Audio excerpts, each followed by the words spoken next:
Hi friends, welcome to Venkata electrical tutorials. మీరు first నుంచి last దాకా వీడియో మొత్తం చూసారంటే మీకు కాన్సెప్ట్ అర్థమవుతుంది. Please subscribe to my channel. ఎవరైతే సబ్స్క్రైబ్ చేసుకోలేదో వాళ్ళంతా ఛానల్ సబ్స్క్రైబ్ చేసుకొని లైక్ చేసుకొని షేర్ చేయండి వీడియో మంచిగా ఉంటే.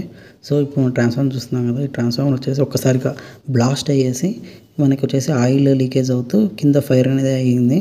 సో దీన్ని మేము ఫైర్ ఎక్స్టెన్షన్ నుంచి ఆఫ్ చేసిన తర్వాత హెచ్వి సైడ్ చూసాము. హెచ్వి సైడ్ చూస్తే ఏమో మొత్తం బ్లాకిష్ అయిపోయాయి. సజ్జరిస్టర్స్ కూడా టోటల్గా కాలిపోయాయి. సో ఇన్సులేటర్లు కూడా కాలిపోయాయి. మీకు సజ్జరిస్టర్ చూపిస్తుంది చూడండి, అది సజ్జరిస్టర్ అనమాట.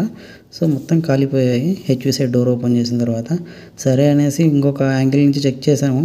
సో సజ్జరిస్టర్ వైఫేస్తో కింద పడిపోయింది. తర్వాత అన్ని బుషింగ్స్ అని చెక్ చేసాము, బాగా బ్లాకిష్ అయిపోయాయి. ఏదో కానీ యూజ్ లేకోకుండా పోయింది. ప్లస్ టెర్మినల్స్ దగ్గర కూడా చెక్ చేద్దామని ఒకసారి టెర్మినల్స్ దగ్గర చెక్ చేస్తే B phase terminal, Y phase terminal మొత్తం బయటికి కూడా వచ్చేసేసాయి. మొత్తం టోటల్గా వచ్చేసింది, లీడ్ అంతా బయటకు వచ్చేసింది, అంతగా కారిపోయాయి. సో ట్రాన్స్ఫార్మర్లో ఆయిల్ కూడా మొత్తం 10% మట్టుగా ఉంది, మీ రిమైనింగ్ అంతా కారిపోయింది.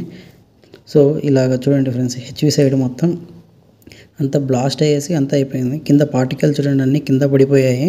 సో ఈ హెచ్వి కిట్ కూడా ఒకసారి చెక్ చేద్దామని హెచ్వి కిట్ కూడా చెక్ చేసాము. హెచ్వి కిట్ కూడా హెల్తీగా లేదు.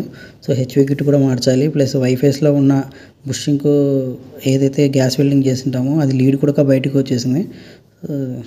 సో ఇలా అనమాట. సరే అనేసి ఏవే కాలిపోయాయి చూద్దామని కింద చూస్తే మొత్తం పింగ్ అని ఎల్ఏ ఇంకా ఆయిల్ అవన్నీ మొత్తం కింద ఉండిపోయాయి. ఓకే ఫ్రెండ్స్, సరే ఎల్వి సైడ్ ఎలా ఉందో అని చెక్ చేస్తే ఎల్వి సైడ్ అంతా బాగా క్లియర్గా నీట్గానే ఉంది. ఏ కేబుల్కి ఎలాంటి డ్యామేజ్ కాలేదు. Plus LV side oil leakage కూడా కావలేదు. సో ఎల్వి సైడ్ బాగానే ఉందని నిర్ణయించుకున్నాము. తర్వాత టెస్టింగ్కి వెళ్దామని టెస్టింగ్ స్టార్ట్ చేసాము. సో ఈ టెస్టింగ్ చేయడానికి చాలా విధాలుగా కిట్ అవన్నీ పక్క సైట్లో నుంచి లేకపోతే వెండర్ నుంచి తెప్పించుకొని టెస్టింగ్ అనేది స్టార్ట్ చేసాము. ఇలా టెస్టింగ్ స్టార్ట్ చేసిన వెంటనే మాకు తెలిసింది ఏంటంటే సజ్జరిస్టర్ కాలిపోవడం వల్ల సో ఇదంతా జరిగింది.